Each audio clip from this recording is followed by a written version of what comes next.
So you want to get a job in China. Well, these are all the documents you're going to need to send to your employer. And it's a lot. Get started. Okay, so this is everything they're going to need. This is the whole list right here. So the first one is the application form for foreigners work permit. That's what it's called. This, in my case, my employer filled out the whole thing, and they sent it to me, and all I had to do was verify and sign it. I think this one has to be completely done in Chinese, so I think that's why they did it. The next thing you're going to need is your Authenticated University Diploma, either your bachelor's degree, your master's degree, or your PhD. We'll go through all this. The next thing is the Authenticated Background Check. So this is your criminal history check. So that could be local, state, or federal level. Then you'll need your Authenticated Teaching Certificate, and I put an asterisk there. That's if you have one. This is not required, but if you don't have one, you have to make it up in a different way. This also has to be authenticated. Then you'll need your foreigner medical form, and you'll have that completely filled out. You'll need your passport copy, and I put an asterisk there. If you have ever been to China before, you also have to include any other visas you have had in the past. Your reference letters, these either greatly help your process, or they are required if you do not have your teaching certificate. So you will need, if you don't have your teaching certificate, then you have to have at least 2 years of teaching experience, which have to be colluded with reference letters that are at least notarized or have some type of seal or stamp on them. You'll have your signed contract, which is something you negotiate with your employer. They'll send you a copy, you just sign it, send it back, and then they'll send you with their signatures and a seal. You'll need your resume, of course. If you've already applied, they should already have this. And then you'll have to have visa photos to the Chinese specification. You only have to send one. Let's get into some confusing parts. Here we go. So to get something authenticated, this is usually the process of which it's going to go down. Okay, so I live in Texas, and I went to a Texas university. I went to Texas A&M. So Texas actually has a law where any educational documents have to be notarized from the certifying agency. So if you have a school diploma, it has to be notarized by the school. It means you either have to mail it or make a visit to the school, and they will notarize it. And then you go to your Secretary of State, which is in your state capital of that notary. So I went to Austin, Texas, where the Secretary of State is, and then they authenticate it for the U.S. standards. And then from there, if you're in a state, from there it can be authenticated by the Chinese consulate of that state's jurisdiction. So I live in Texas. My jurisdiction, my consulate is actually in Texas. This is in charge of Texas, and it's in Houston. So it's just wham, bam, thank you, ma'am. Just 3 things you have to get done. Slap it away. If you went to an out-of-state school, or if you went to a school, or if you got like your teaching certificate from an out-of-state place, or if it's in a different jurisdiction of your Chinese consulate, then you have to do an extra steps, kind of. After it's notarized by the state, then you would skip to this. And it has to be authenticated by the State Department, which is in Washington, D.C. So, Secretary of State, then you have to send it to the State Department at the federal level, and then if it's been federally authenticated, then it must go to the Chinese embassy to get authenticated. You cannot take it to your consulate. The consulate can only do state level papers, forms, and the embassy, which is also in Washington, D.C., does all the federal level stuff. That's the confusing part. And again, here's a map of the jurisdictions and the cities that the consulates are in. So the light green ones is the embassy, Washington, D.C. So those are all your states. So unfortunately, you're gonna have to do it at the federal level. And then New York City has the gray areas. Chicago has the pink areas. Houston has the grassy green areas. Los Angeles has peach areas, and San Francisco has the orange areas. So California has 2 of them. And if you're out of the country, then you just have to use an agent. You're just gonna have to pay money or have a friend or a family member do all this stuff for you.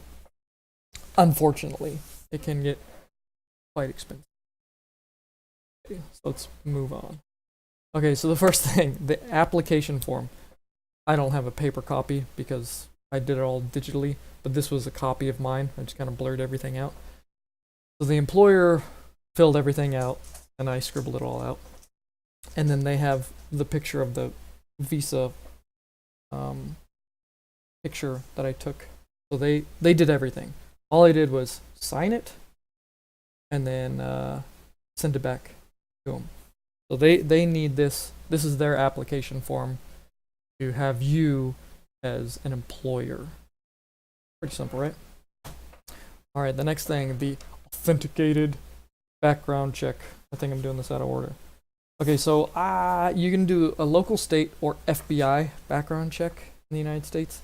In Texas, it was quite confusing, but I think the sheriff's department will do your local one. Don't quote me on that, but I know in Houston, the HPD definitely doesn't, and they speculated that it's the sheriff's office that did it. It was such a runaround that I ended up going with the FBI background check. These are legal documents, so you don't have to worry about notarizing them, but they do have to be authenticated. So since mine was an FBI background check, as you can see here, I redacted some info. The FBI background check has to be sent to Washington, D.C. to be authenticated, and then they bolted this authentication form on it. And then I could not take it to the consulate here in Houston because it is a federal level document. I had to mail it to the Chinese embassy in D.C. and use an agent, and then they slapped that sticker on it. So that's what your background check's gonna look like. Your authenticated diploma from a accredited university, hopefully. So it's got to be notarized. It has to be authenticated by the state or State Department and by the Chinese consulate or embassy. The rest of these papers. So you get your diploma, this giant thing. In the state of Texas, the school has to notarize it, so they put a giant stamp and signed it and all that stuff. And then I had to take it to Austin, to the Secretary of State's office, and then they stapled this sealed piece of paper on it, and it's pretty much just says I verify the notary. And then I got to take it to the consulate, bam, and then they slapped their picture on it, and their sticker, and it's got codes and stuff all over it. So there you go. These are long, drawn-out processes. Okay, the copy of your passport. This is really easy. Just scan a copy picture, just the info page of your the eagle. You'll just scan your info page, and then if you have any previous Chinese visas, all those have to be included too. So I actually had, I had previous Chinese visas from when I was there as an intern, student, like a study abroad thing. Sounds really self-explanatory. They can be black and white as well. It doesn't matter. Okay, the next thing you're going to need is a visa photo. See, and it's these, they have to be Chinese standards, so they're 48 millimeters by 33 millimeters. What I did is, if you're good with Photoshop, do it yourself. I took a picture with my cell phone. I put it in, just followed the requirements, and I put 8 of these pictures, 4 on the top, 4 on the bottom, on a 4x6 file. I took it to like Walgreens or CVS, where they have a photo printer with like a USB stick. I just stuck it in, paid like 47 cents, probably less than that. It was like 37 cents, something like that. And I printed out 1 page, and then I cut them out. And then you're gonna need a couple of these things. You're gonna need a couple. You need one for your medical form, your application form. You'll need another one for your medical form when you get to China again. So they said just have a couple of these. I got quite a few, and I just lost one. So there we go. If you can't Photoshop it, it's gonna be kind of hard. But your consulate does have a photo booth, and it's like, I don't know how much it is. You have to pay to use it, and then you can use that one. If you don't know how to use Photoshop, it's gonna be a little more difficult. So the next thing you're gonna need is your foreign medical form. This is where the expenses really start piling up. So your foreign medical form, first you have to glue a visa form or a visa photo to it. You have to fill out your section. You have to go to a certified doctor. So this is kind of hard because certain provinces have certified doctors, or like levels of hospitals. Like they frown upon if you just go to like a ready clinic and you just get it done. So they want it from a real doctor and not something that, the more professional it looks, the more easy it'll pass. And call ahead and make sure your doctor has an official stamp, because it needs to be stamped twice. It needs to be stamped twice. Once on the front page over your picture, so your picture already has to be there when you go. So it really seals the picture on there. And then once on the back where it says official stamp. And your doctor is pretty much going to write normal in everything. I mean, they say you should also have the Chinese characters, but I mean, she kind of wrote it like half cursive. And mine was accepted. And it's signed. But this is where the stuff adds up. You need to have laboratory exams attached to this and sent. So you have to have an EKG, bam. You have to have blood work, and then the blood work is like mainly for STDs. It has a list of things: cholera, yellow fever, plague, leprosy, venereal disease, lung tuberculosis, AIDS, psychosis, syphilis, etc. And then you're supposed to put have a chest X-ray with the attached chest X-ray report. From what I've noticed online, that is what people are saying is the most optional. Not all provinces require the chest X-ray. So if you don't have medical insurance, that's going to be expensive for you. I did not attach a chest X-ray result to this, and mine was accepted. So it won't always work, depending on, some places are more strict than others. Some will require everything, some won't. And they've also said it's not that big of a deal because you have to get that exact same physical done once you get into China. So you're doing it all over again. So a lot of people are confused why you even have to do it in the first place, but apparently it's required for your company to get your work invitation. All right, next thing, authenticated teaching certificate. So same thing. Okay, you can have a teaching certificate, TEFL, TESOL, CELTA, etc. Anything that shows that you have some type of certificate of teaching. It also has to be notarized, authenticated by the State Department, and authenticated by the Chinese consulate. So, as you guys know from previous things, I went with TEFL Full Circle. They're based in the UK.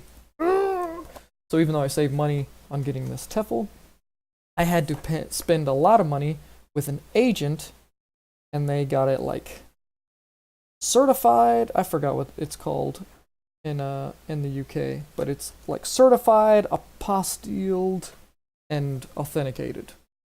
And it was a pain. So I mean, but I got it. This is what you need in the end, baby. It's what it is. So that's what you need. It's got it, the pressed stamp and seals and all sorts of things. So I'm really trying not to dox myself. Forms. All right. The next thing, reference letters. So I also included these because I have them. I have previous teaching experience, and the more the merrier.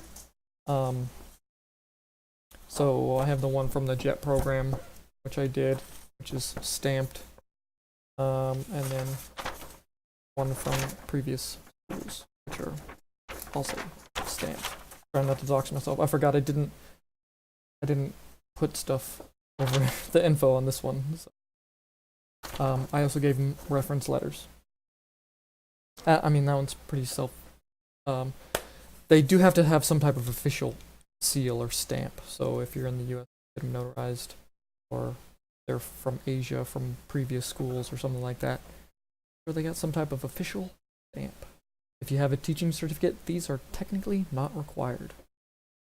Everything helps. Okay, next thing is your signed contract. I mean, this is what you have negotiated with your school. So, I mean, these are long. 1, 2, 3, 4, 5. Mine's 6 pages long. And it's in English and in Chinese. And at the very end, it says that is legally binding in English and in Chinese, which is the main thing that you really want. So, pretty simple. When they send this to you, the only thing that you really need to print out is the last page, and you'll sign that, you'll send it back, and then they'll stamp it and have it officiated. And then you can print out the final copy, but just for your records. They send you a completed stamped copy when you're done. So if you're worried about printing everything out over and over and over, print out the last page, sign it. Just you make sure you read over everything. I negotiated my contract, so they sent me a contract. I said I can't do this, I don't do this, I don't accept this. We negotiated pay, living,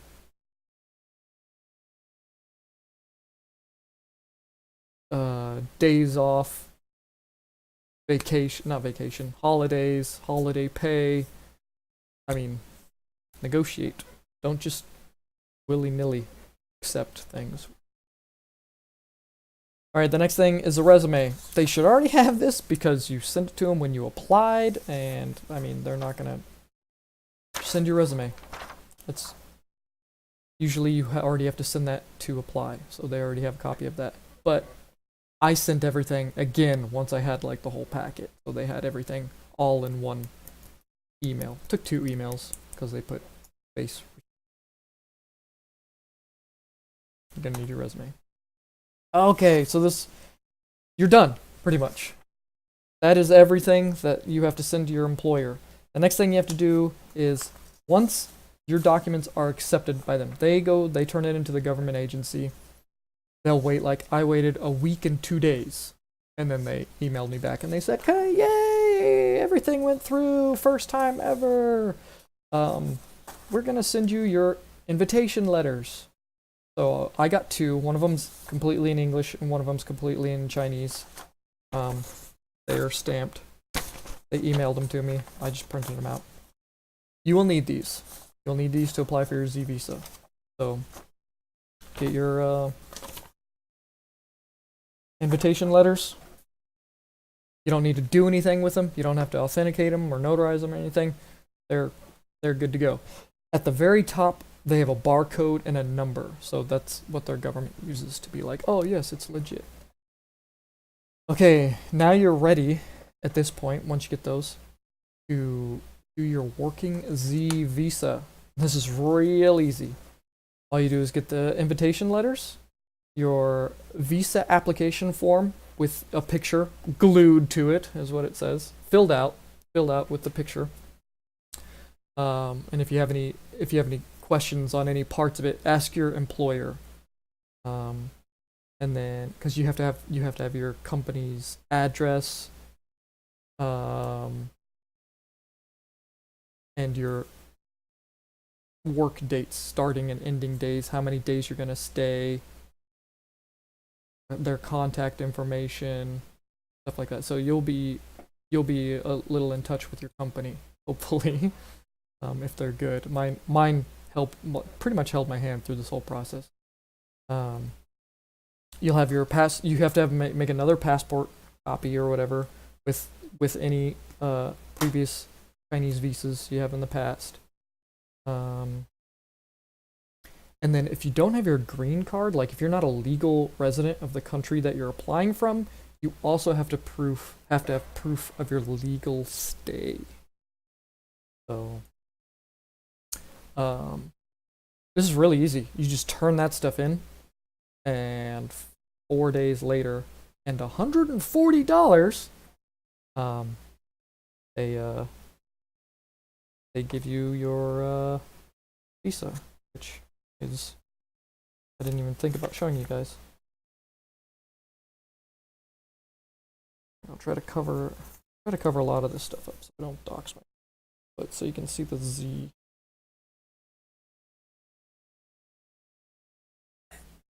I won't be able to. You won't be able to. Very hard to see. Yeah, Z. So there's your Z working visa. On a Z visa, you only get one entry, and you get like 90 days, 30 days to enter the country, I think.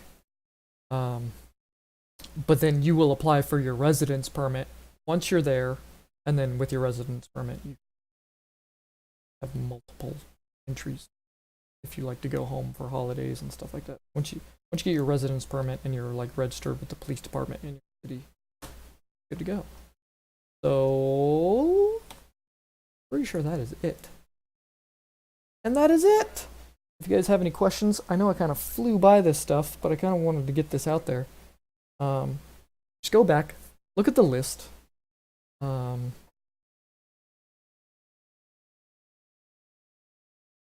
This is everything you're going to need to send to your employer. And then it gets easy from there. It'll be kind of expensive as well. And it also took me 4 months, roughly. I did not use any express. I did not pay any extra for any express movements. It took me about 4 months altogether. I did mess up. I was learning as I went, so I didn't know about like the federal regulation. I was trying to get my FBI background check authenticated by the consulate, and the consulate checks everything before they accept everything. So if anything's wrong, they just don't accept it. And the lady just kept saying, "No, send this to the embassy. It needs to be authenticated." And I was like, "It is authenticated. I already had it authenticated by the State Department."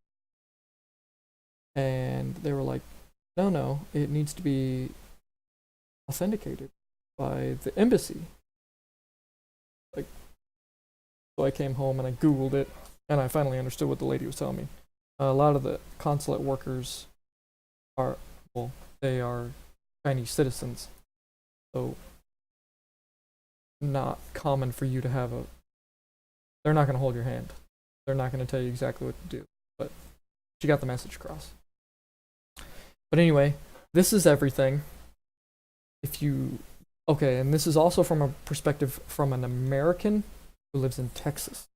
So some things may apply differently. If you have any questions, I can try to help you out. And I will also leave links below to all the forms and the steps and maybe some helpful guides that I found online. All right. Wish you guys luck. Hit me up if you're ever in China. yeah, have fun. It's gonna take a while, so